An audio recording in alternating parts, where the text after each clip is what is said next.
কোরআনে কারিমের বিচার ব্যবস্থা যদি চালু হয়ে যায়, ওই দেশে কোনো মানুষ বেঈমান হয়ে মারা যাওয়ার সম্ভাবনা থাকে না।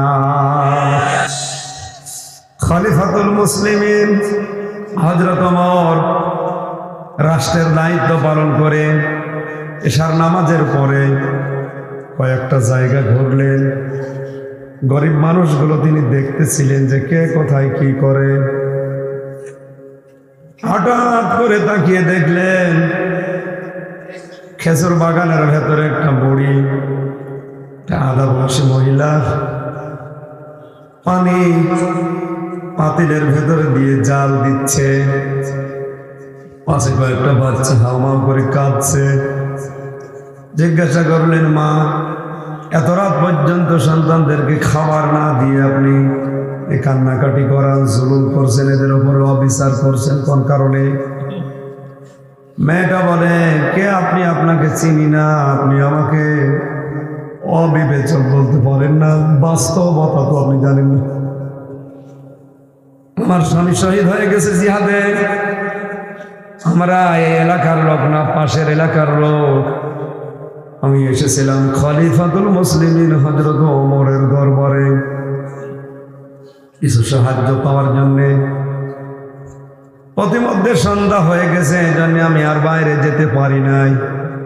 এখানে তাঁবু টাঙিয়ে আছি, সকালবেলা যাব। খাবার আমার কাছে কিছু নেই।